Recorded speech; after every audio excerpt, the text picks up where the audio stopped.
ఇప్పుడు ఇక్కడ వచ్చిన వాళ్ళ వేరే వేరే వాళ్ళు మీడియా మిత్రులు వాళ్ళు ఎవ్వరికి నేను థ్యాంక్స్ చెప్పను, కానీ ఒకే ఒక వ్యక్తికి థ్యాంక్స్ చెప్తాను. అదంటే మా ప్రియ మిత్రుడు లోకేష్ గారికి. ఇవాళ ఇక్కడ నేను కిరణ్ ఇక్కడ ఉండి ఎంత ఒక మొహం మీద పెద్ద చిరునవ్వులతో కలకలలాడిపోతా ఉండి, ఇది కేవలం లోకేష్ గారి దయ వల్ల. అది మొత్తం ఇన్ని కెమెరాలు ఉన్నాయి, ఏదో ఒక కెమెరాలో నా ఫేస్ చూస్తాడని ఆశిస్తా. Lokesh, thank you very much. I can't tell you.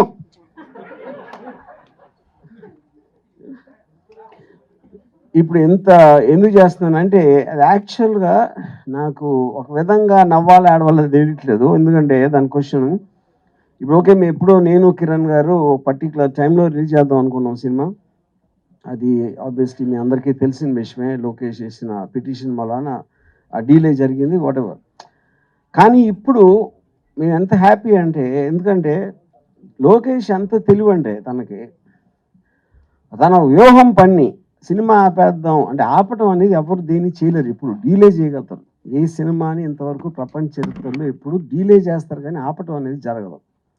తను ఏం చేశాడంటే ఆ టైంలో రిలీజ్ అయి ఉంటే డిసెంబర్లో ఎప్పుడో ఈ పార్టీకి మర్చిపోయేవారు. దాన్ని తనే లాగి ఎలక్షన్ దగ్గర తీసుకొచ్చాడు. అది తన గ్రేట్ తెలివి.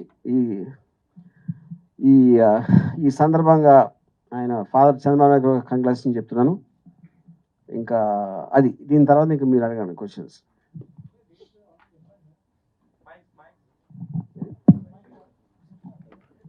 డేట్స్ ఇంత పెద్ద పోస్టర్ పెట్టి అంత చేస్తే ఓకే.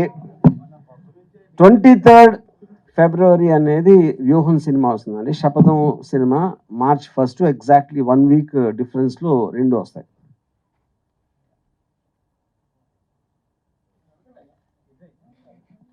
సార్ ఇప్పుడు వ్యూహం సినిమా రిలీజ్ అయ్యి సక్సెస్ఫుల్గా 2వ వారం రన్ అవుతున్న టైంలో శపథం వస్తే రెండు దెబ్బతింటాయి కదా. రెండు సినిమాలు ఇప్పుడు ఎప్పుడైనా సరే అండి, ఒక సినిమా ఇంకో సినిమాని దెబ్బకొట్టడం అనేది ఎప్పుడు జరగదు. ఈ సినిమా పక్కన పెట్టేసి మీకు రెండు సినిమాలు నచ్చితే రెండు చూస్తారు, లేకపోతే రెండు చూడరు. అదేమి ఇది లేదు. అది అబ్సల్యూట్గా ఒక సినిమా ఇంకో సినిమా ఎఫెక్ట్ చేయటం అనేది ఊరికేనే ఒక స్పెక్యులేషన్ చేస్తారు, కానీ ట్రూత్ లేదు దాంట్లో. కొంచెం గ్యాప్ ఇచ్చి చేస్తే బెటర్గా ఉండేదేమో అని. అది మీ ఉద్దేశం, మా ఉద్దేశంలో కాదు. ఎందుకని ఎందుకు చెప్పాను కదా. నేను ఇప్పుడు సపోజ్ అంటే ఊరికి నేను ఉదాహరణ చెప్తున్నా. ఒక సినిమా మీకు నచ్చింది అనుకోండి, నచ్చితే Part 2 రేపు రిలీజ్ అనేది చూస్తారు కదా. నచ్చకపోతే ఎలాగో చూడరు. అప్పుడు ఇంకా ఆ గ్యాప్ అనేదాన్ని మీనింగ్లెస్ క్వశ్చన్ అది. వారం అంటే మాకు కొంచెం టెక్నికల్ ఆస్పెక్ట్స్ ఉన్నాయి దాంట్లో. థియేటర్స్, నెంబర్ ఆఫ్ థియేటర్స్ దొరకటానికి దానికి